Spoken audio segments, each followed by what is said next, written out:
온 맘 다해 예배를 오나라. 온 맘 다해 예배를 오나라. 온 맘 다해. 예배를 오나라. 아멘. 오늘도 온 맘 다해 주님을 예배하는 하나님이 찾으시는 예배자들 다 될 수 있기를 간절히 소원합니다.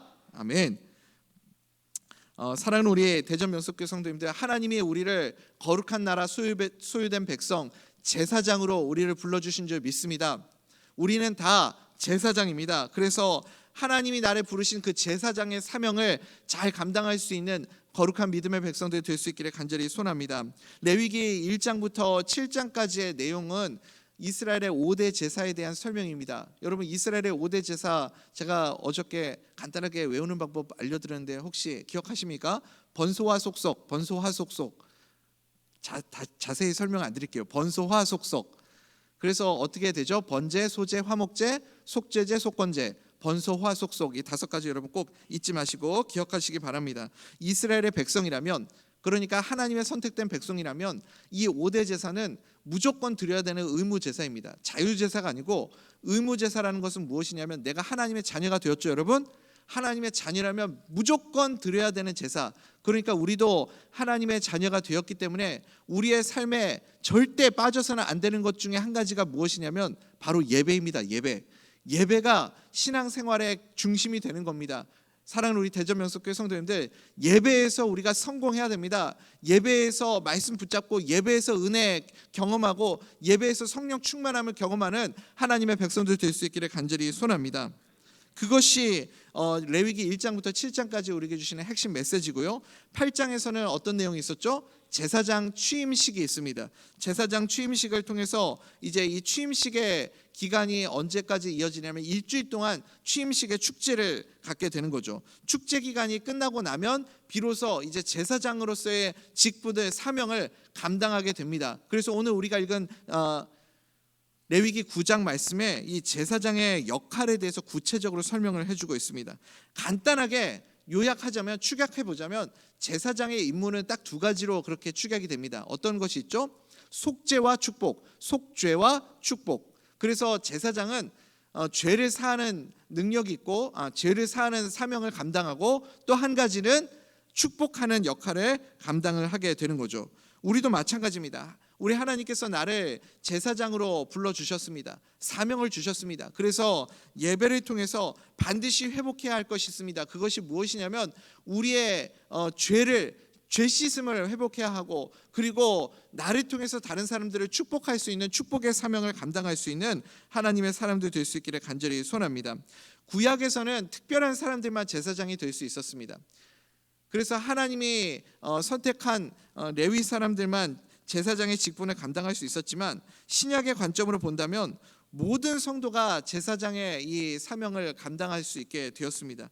우리는 이것을 가르쳐서 신학적인 용어로 만인 제사장직이다 그렇게 설명을 하죠. 그래서 모든 하나님의 자녀들, 모든 성도님들이 제사장으로 부름을 받았고 제사장의 사역을 감당하도록 하나님께서 우리에게 사명을 주셨다. 여러분, 이것을 꼭 기억할 수 있기를 바랍니다. 그래서 우리가 잘 알고 있는 말씀, 베드로전서 2장 9절 말씀, 여러분 뭐라고 말씀합니까? 베드로전서 2장 9절 같이 한번 읽어볼까요? 시작. 그러나 너희는 택하신 족속이요 왕같은 제사장들이요 거룩한 나라요 그의 소유가 된 백성이니, 이는 너희를 어두운 데서 불러내어 그의 기이한 빛에 들어가게 하신 이의 아름다운 덕을 선포하게 하려 하심이라. 아멘. 그러니까 여러분, 우리를 제사장으로 불러주셨다.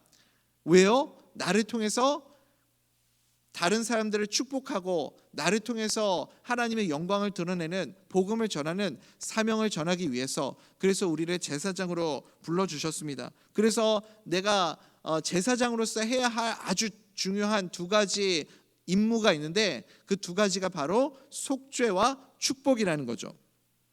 이 속죄와 축복을 완성해 주신 분이 누구입니까? 예수 그리스도죠. 우리의 진정한 대제사장 되시는 예수 그리스도. 그래서 예수님이 이 땅에 오셔서 우리에게 하신 일이 무엇입니까? 2가지로 딱 요약해 보자면 속죄와 축복입니다. 오늘 이 2가지에 대해서 함께 나누겠습니다. 이 사명의 출발이 어디에서부터 시작될까요? 이 사명의 출발은 우리가 다시 출애굽기로 거슬러 올라가게 됩니다. 출애굽기 19장에서 시내산에서 하나님께서 당신의 백성들을 부르시고 그리고 그들에게 약속을 주십니다. 시내산에서 언약을 맺으시죠. 여러분 기억하십니까? 출애굽기 19장 5절 6절 우리 같이 한번 읽어보겠습니다. 시작. 세계가 다 내게 속하였나니 너희가 내 말을 잘 듣고 내 언약을 지키면 너희는 모든 민족 중에서 내 소유가 되겠고 너희가 내게 대하여 제사장 나라가 되며 거룩한 백성이 되리라. 너는 이 말을 이스라엘 자손에게 전할지니라. 아멘. 아멘. 그래서 여러분 우리가 제사장 나라로서 무엇을 해야 되는 거죠? 하나님이 우리를 부르신 목적이 무엇입니까? 세계가 다 내게 속하였다. 온 열방을 향해서 이제 제사장 나라로서 우리가 먼저 하나님이 나를 제사장 나라로 불러주신 이유는 나만 잘 먹고 잘 살고 배부르고 기쁘게 살기 위해서 불러주신 것이 아니라 이제 제사장 나라로서 다른 나라들을 섬기고 다른 하나님을 알지 못하는 백성들에게 예수 그리스도를 증거해서 그래서 그들과 함께 하나님을 예배하는 그 예배를 이끌어가는 제사장의 사명을 감당하기 위해서 우리를 불러주신 줄 믿습니다. 여러분 그것이 하나님이 시내산 언약을 주신 목적이죠. 그러니까 먼저 하나님이 제사장으로 택해서 그래서 나머지 모든 백성들을 구원하고 건져내고 섬기기 위해서 그래서 우리를 제사장으로 불러주셨습니다. 이스라엘의 사명이 이거예요. 온 민족, 온 백성에게 이제 찾아가서 복음을 전하고 온 세상을 구원해내는 것, 이것이 사명입니다. 오늘 우리에게 주신 사명은 무엇입니까? 예배를 통해 온 세상을 향한 예배, 온 세상으로 하나님의 사랑과 복음을 전하는 이제 축복의 통로의 사명을 감당하는 예배자, 이것이 우리의 사명인 줄 믿습니다.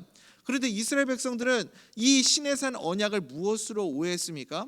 이것이 이스라엘 백성들에게만 주신 특별한 혜택이다 이렇게 생각을 해버린 겁니다. 그래서 선민사상이라는 그 생각에 빠져버리게 된 거죠. 우리는 하나님의 선택된 백성이고 너희들은 선택받지 못한 백성이야. 우리는 우월한 민족이고 너희는 하나님의 버림받은 민족이야. 이렇게 생각을 해버린 겁니다. 사랑하는 우리 대전명석교회 성도님들, 하나님께서 우리를 제사장으로 불러주신 것을 믿으십니까? 우리를 제사장의 사명을 주셨습니다. 이 사명을요 신약에서 그대로 다른 말로 표현하면 증인입니다. 증인. 제사장은요 증인이에요. 그래서 사도행전 1장 8절의 말씀이 바로 시내산 언약과 연결이 되는 겁니다. 사도행전 1장 8절에서 뭐라고 우리에게 약속해 주셨어요? 오직 성령이 너희에게 임하시면 너희가 권능을 받고 사마리아와 유대와 너희가 권능을 받고 예루살렘과 유다와 사마리아와 땅끝까지 이르러 내 증인이 되리라. 하나님이 그렇게 약속해 주셨잖아요. 우리에게 주신 사명, 제사장의 사명, 그것이 무엇이냐면 다른 거 아닙니다. 증인입니다. 증인. 근데 우리가 이 증인으로서의 사명을 감당하기 위해서 가장 먼저 해결해야 할 문제가 있어요. 그것이 무엇이냐면 내 죄사함입니다. 제사장이 이제 제사장의 역할을 감당하기 위해서 다른 사람들의 죄를 사하는 이 제사를 진행을 해야 됩니다. 그거 하기 전에 가장 먼저 해결해야 될 것이 무엇이냐면 내 죄를 먼저 속죄하는 일, 내 죄가 먼저 속죄함을 받아야 하는 겁니다. 그 후에 그 다음에 다른 백성들을 위해서 우리가 그들의 죄를 속죄하는 제사를 집례할 수 있게 되는 거죠. 우리도 마찬가지입니다. 우리도 내 죄사함을 먼저 받고 그 다음에 증인의 사명을 감당할 수 있는 겁니다. 이것이 속죄의 원칙이죠. 레위기 9장 2절 말씀 우리 같이 한번 읽어보겠습니다. 시작. 아론에게 이르되 속죄제를 위하여 흠없는 송아지를 가져오고 번제를 위하여 흠없는 순양을 여호와 앞에 가져다 드리고. 아멘. 먼저는 제사장이 먼저 자기의 죄를 하나님 앞에 속죄 받아야 합니다. 모세도 그렇고요, 아론도 그렇고. 여러분 그들이 의롭다 말할 수 있는 부분이 있습니까? 모세는요 그가 젊었을 때 그 젊은 혈기로 사람까지 죽였던 살인자입니다. 그렇다고 뭐 아론은 모세보다 좀 나은 사람일까요? 출애굽기 32장에 보면요 모세가 시내산에 올라가 있는 동안 아론이 금송아지 만드는 그 일에 가장 앞장서서 주동했던 사람 아닙니까? 이 아론이요 변명하는 걸 들어보십시오. 출애굽기 32장 24절에 뭐라고 변명하고 있습니까? 내가 그들에게 이르기를 금이 있는 자는 빼내라 한즉 그들이 그것을 내게로 가져왔기로 내가 불에 던졌더니 이 송아지가 나왔나이다. 여러분, 이게 무슨 말도 안 되는 기적의 논리입니까? 불구덩이에다가 이 금들을 던졌더니 송아지가 튀어나왔다는 거예요. 말이 되는 일입니까? 마치 상자 안에다가 내가 부품 넣고 막 흔들었더니 명품 시계가 나왔다라는 그런 논리와 같은 겁니다. 어디서 이런 말도 안 되는 기적의 논리를 얘기할 수 있을까요? 그러니까 아론이라는 사람이 가지고 있는 그 수준이 바로 딱 이 정도예요. 아론이라는 사람의 민낯을 우리가 볼 수 있는 모습입니다. 근데 이런 아론 같은 사람, 이런 사람을 하나님이 부르셔서 무엇을 삼아 주셨습니까? 제사장 삼아 주셨습니다. 아론이 대단해서 제사장 된 게 아니고요. 이런 정말 부끄럽고 연약하고 보잘것없는 아론이라는 사람을 부르셔서 하나님이 제사장으로 세워 주셨어요. 엄청난 은혜 아닌가요? 그 은혜를 하나님이 우리에게도 주신 줄 믿습니다. 나는 연약하고 나는 부족하고 나는 실수투성이고 나는 완전하지 못한 존재 아닙니까? 그런데 하나님께서 우리를 제사장으로 불러주셨습니다. 그 사명을 감당할 수 있도록 우리에게 제사장의 직분을 주셨어요. 그러면 제일 먼저 내가 해야 할 일이 무엇일까요? 내가 어떤 존재인지를 너무 잘 알기 때문에 내 죄사함을 먼저 받아야 하는 겁니다. 나의 연약함을 주님 앞에 먼저 고백하고 주님 앞에 은혜를 구해야 되겠죠. 주님 앞에 나의 연약함을 깨닫는 시간이 반드시 필요합니다. 여러분, 능력은 나에게서부터 나오는 것이 아니라 정결한 가운데서 하나님께서 나에게 주시는 그 정결함을 통해서 주님의 능력이 나에게서 나오게 되는 줄 믿습니다. 그러니까 내가 먼저 하나님의 능력으로 살아가기 위해서는 반드시 정결함의 과정이 필요합니다. 내가 정결해지면 그 다음에 나를 통해서 주님의 능력이 다른 사람에게 흘러가게 될 줄 믿습니다. 그리고 난 다음에 백성들의 죄를 위해서 또 그렇게 회개할 수 있어야 됩니다. 내 죄부터 회개하고 그 다음에 백성들의 죄를 위해서 예배를 드리는 거죠. 우리 내로남불이라는 말이 있습니다. 내가 하면 로맨스고 남이 하면 불륜이라는 그런 말이죠.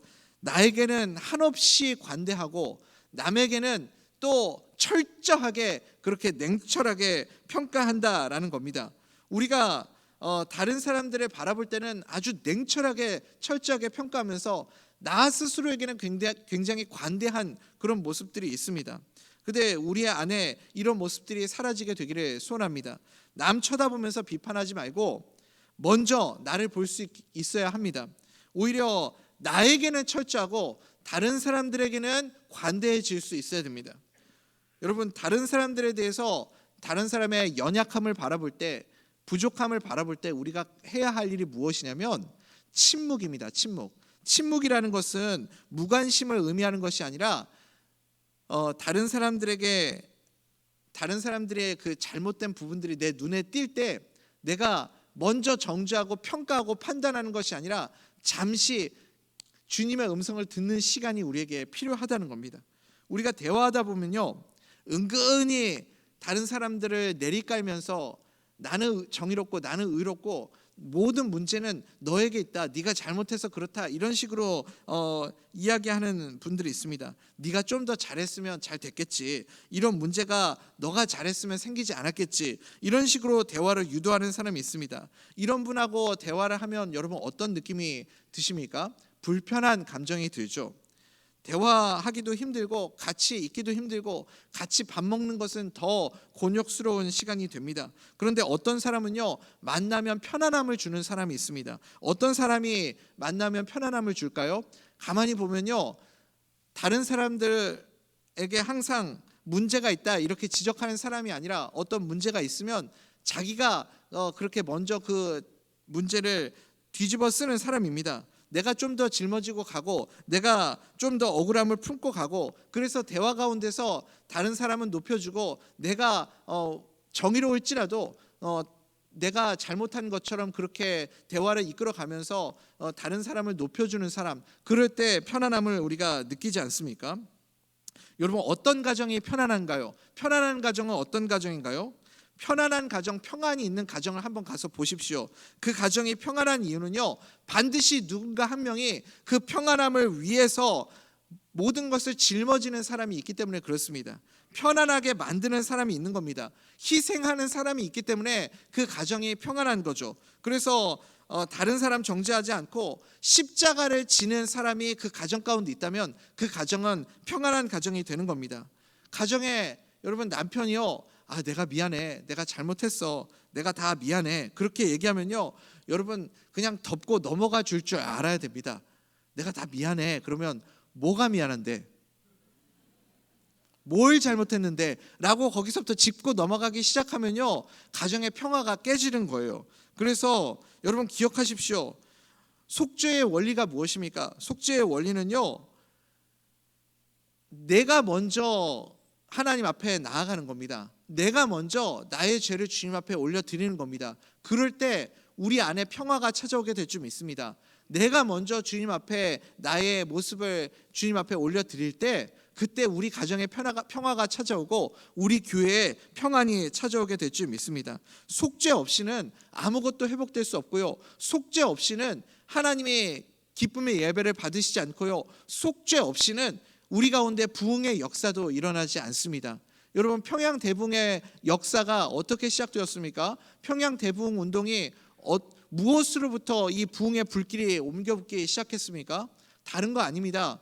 원산에서 하디 선교사님이 먼저 회개하는 그 고백의 시간이 있었습니다. 많은 선교사님들 앞에서 함께 기도하는 그 자리에서 내가 은근히 조선 사람들을 깔보았다. 내가 조선 사람들이 냄새나고 불결하고 이렇게 계몽되지 못한 그 모습들 보면서 은근히 미개하다고 생각하며 그들을 무시하고 내리깔았던 모습이 내 안에 있었다. 내가 그 모습을 회개한다. 나 때문에 복음이 전파되지 않았고 나 때문에 하나님의 역사가 나타나지 않았다 하면서 하디 선교사가 먼저 거기서 눈물로 회개하는 모습이 있었습니다. 그때 그 선교사님들 가운데 부흥의 역사가 일어나기 시작했습니다. 그리고 그 뜨거움이 이제 평양 대부흥으로 와서 그 장대현 교회에서 하디 목사님이 부흥 집회를 집회하기 시작했죠. 집례하기 시작했습니다. 근데 첫째 날, 둘째 날 아무 역사가 일어나지 않는 거예요. 거기에서 길선주 장로님이 거기서 먼저 회개하기 시작하는 거죠. 자기의 잘못들, 자기가 얼마나 악한 존재인지,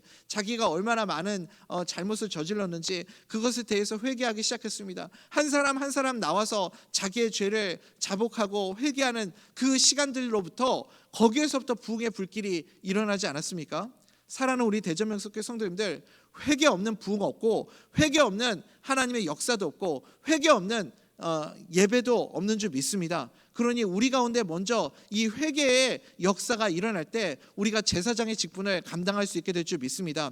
많은 사람들 앞에서 공개적으로 내 죄를 고백하라는 거 아닙니다. 그것이 아니라 나를 부르신 제사장, 내가 제사장의 직분을 받았기 때문에 하나님 앞에 스스로 내가 나가서 내 연약함을 주님 앞에 고백하고 그리고 주님 앞에서 먼저 죄사함을 받을 때 그때 우리는 제사장의 사명을 감당하는 진정한 제사장의 역할을 감당하는 주님의 백성들 다 될 줄 믿습니다. 그것이 우리가 제사장의 직분을 감당하는 첫 번째 걸음이고요. 우리가 그 다음에 해야 할 일이 있습니다. 제사장의 직분 두 가지가 있다고 그랬는데 한 가지는 속죄고 두 번째는 뭐라고 그랬죠? 축복입니다. 축복. 그래서 이 속죄가 먼저 이루어진 다음에 축복의 역할을 감당할 수 있는 거죠. 레위기 9장 22절부터 24절까지 우리 같이 한번 읽어보겠습니다. 시작. 아론이 백성을 향하여 손을 들어 축복함으로 속죄제와 번제와 화목제를 마치고 내려오니라. 모세와 아론이 회막에 들어갔다가 나와서 백성에게 축복하매 여호와의 영광이 온 백성에게 나타나며 불이 여호와 앞에서 나와 제단 위에 번제물과 기름을 사른지라. 온 백성이 이를 보고 소리 지르며 엎드렸더라. 아멘. 아멘. 아멘. 그래서 우리가 반드시 제사장으로서 해야 할 사명이 무엇이냐면 축복입니다. 축복. 여러분, 복은 내 안에 없습니다. 내가 만들어낼 수 있는 존재가 아닙니다. 그러니까 우리가 만들어내는 존재가 아니라 축복은 무엇이냐면 내가 흘려보내는 존재가 되어야 되는 겁니다. 여러분 믿으십니까? 내가 복을 만들어내는 존재가 아니라 복을, 하나님이 나에게 주신 복을 흘려보내는 존재가 될 수 있기를 간절히 소원합니다. 그래서 받은 은혜를 흘려보낼 수 있어야 됩니다. 여러분, 사랑이 내 안에 있습니까?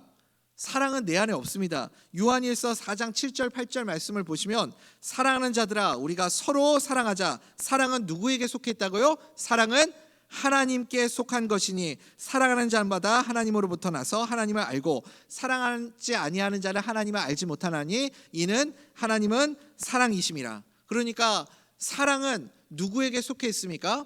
하나님 거예요. 하나님 것. 그래서 내가 제사장의 역할을 감당한다는 것은 무엇이냐면 흘려보내는 사람이 된다는 겁니다. 축복의 사람이 되는 겁니다. 하나님의 사랑도 흘려보낼 수 있기를 간절히 소원합니다. 사랑하는 우리 대전명석교회 성도님들, 예수님의 사랑을 받고 계십니까? 지금도 그 사랑 받고 계심을 믿으십니까? 그러면 그 사랑을 내가 받고 있다 느껴질 때 흘려보낼 수 있는 겁니다. 예수 그리스도의 사랑을 날마다 받으시고 그 사랑을 날마다 느끼며 누리며 살아갈 수 있게 되기를 간절히 소원합니다. 그때 흘려보낼 수 있는 축복의 사람이 될 수 있습니다. 소망도 마찬가지 아닙니까? 내 안에 주님의 소망이 분명하게 믿어지고 확신이 있을 때 소망의 사람으로 살아갈 수 있고 그 소망을 다른 사람에게 전해줄 수 있는 겁니다. 내 안에 주님이 주시는 소망이 있기를 간절히 소원합니다. 그래서 나에게 먼저 하나님이 은혜를 주셔서 내 삶 가운데 어려운 고난과 위기와 또 육신의 연약함과 그 모든 시간들을 치료하고 회복되고 하나님께서 건져주신 은혜를 우리가 경험하고 분명한 소망에 대한 확신이 있을 때 다른 사람들, 아픈 분들 위로하고 격려하고 어려움 가운데 있는 성도님들에게 예수 그리스도의 소망을 증거하는 증인으로서의 사명을 감당할 수 있게 될 줄 믿습니다. 그러니 우리가 먼저 하나님으로부터 이 은혜를 경험해야 됩니다. 예수 그리스도의 사랑 경험해야 되고요, 주님으로부터 전해져 오는 분명한 소망에 대한 확신이 있기를 간절히 소원합니다. 그래서 받은 은혜를 흘려보낼 수 있어야 되고요, 그래서 간증이 정말 중요한 겁니다. 우리는 속죄를 통해서 하나님으로부터 죄사함을 받았고 그 다음에 죄를 비우고 난 다음에 우리가 해야 할 일이 무엇이죠? 예수님의 은혜와 사랑과 그리고 소망으로 가득가득 채워지는 겁니다. 채워져야 그 다음에 흘려보낼 수 있는 거 아니겠습니까? 그러면 저절로 흘려보낼 수 있는 사람이 되는 겁니다. 오늘 우리가 주님 앞에 구해야 될 것이 이것입니다. 주님, 나를 제사장으로 불러주셨는데 제사장의 사명을 감당하기 위해서 먼저 내 안에 모든 죄악들을 깨끗이 비우게 하시고 그 비워진 공간에 예수 그리스도의 사랑으로, 예수 그리스도의 은혜로, 예수 그리스도의 소망으로 가득가득 채워져서 그래서 축복의 사람이 되어 제사장의 사명을 감당할 수 있는 사람들 되게 하여 주시옵소서. 그렇게 우리 간구할 수 있게 되기를 간절히 소원합니다. 창세기 12장 말씀 여러분 기억하십니까? 우리 계속해서 지금 말씀 묵상해 오고 있는데 창세기 12장에서 하나님이 아브라함을 부르시고 뭐라고 약속해 주셨습니까? 12장 2절 3절 볼까요? 내가 너로 큰 민족을 이루고 내게 복을 주어 내 이름을 창대하게 하리니 너는 뭐가 된다고요? 복이 될지니라. 너는 복이 될지라. 너를 축복하는 자에게는 내가 복을 내리고 너를 저주하는 자에게는 내가 저주하리니 땅의 모든 족속이 너로 말미암아 복을 얻을 것이니라 하신지라. 아멘. 하나님이 나에게 복을 흘려보낼 수 있는 권세를 주셨습니다. 너는 복이 될지니라 하나님께서 약속해 주셨잖아요. 그래서 나를 축복의 통로로 하나님이 부르신 줄 믿습니다. 내가 하나님의 복이 되었기 때문에 나에게서부터 하나님의 복이 흘러갈 수 있게 된 겁니다. 흘려보낼 수 있는 존재가 되게 하나님이 만들어 주셨어요. 사랑하는 우리 대전명석교회 성도님들, 이제 말씀 맺겠습니다. 우리 주님께서 우리를 누구로 불러주셨습니까? 제사장으로 불러주셨어요. 내가 잘나서 제사장 된 거 아닙니다. 내가 대단해서 하나님이 나를 제사장으로 불러주신 거 아니에요. 우리를 제사장으로 불러주신 이유는 딱 한 가지입니다. 무엇이죠? 제사장, 먼저 하나님의 부름을 받은 자로서 제사장의 사명을 감당해서 하나님의 복을 흘려보내는 축복의 통로가 되라. 나를 통해서, 우리 성도님들을 통해서, 우리 대전명석교회를 통해서 우리 주변에 있는 아직도 예수 그리스도를 알지 못하는 모든 분들에게 예수 그리스도를 전하고 복음을 전하고 하나님의 은혜를 흘려보내고 전 세계 열방으로 증인이 되어서 이제 그 사명을 감당할 수 있도록 우리를 제사장으로 불러주신 줄 믿습니다. 그러니 여러분, 여전히 나는 부족하고 여전히 나는 실수하고 여전히 나는 연약하고 너무나도 내 안에 부족한 모습들이 많이 있지 않습니까? 그 모습들 주님 앞에 가지고 나가서 모든 것들 깨끗이 죄사함 받고 회복될 수 있는 은혜가 있게 되기를 간절히 소원합니다. 내가 먼저 회복되고 죄사함 받아야 그 다음에 축복의 사명을 감당할 수 있는 겁니다. 내 안에 모든 죄악된 부분들, 하나님이 원치 않으시는 모든 부분들 다 사라지고 비워내고 그 안에 오늘 아침에 주님이 주시는 소망과 사랑과 은혜와 복으로 가득가득 채워지는 믿음의 사람들 될 수 있기를 간절히 소원합니다. 그러면 내가 저절로 복을 흘려보내는 존재가 되는 겁니다. 내 안에 채워지면 흘러넘치는 존재가 되는 겁니다. 그래서 오늘 이 아침에 우리 함께 기도합시다. 주님, 내 안에서 하나님의 은혜와 복이, 하나님의 소망과 사랑이 흘러넘치게 하여 주시옵소서. 감당할 수 없는 주의 은혜가 흘러넘쳐서 많은 사람들, 만나는 사람들마다 내 안에서 뿜어져 나오는 그리스도의 향기, 하나님의 은혜 흘러넘쳐서 넘치고 넘쳐서 주변에 있는 모든 사람들을 축복하는 축복의 통로 되게 하여 주시옵소서.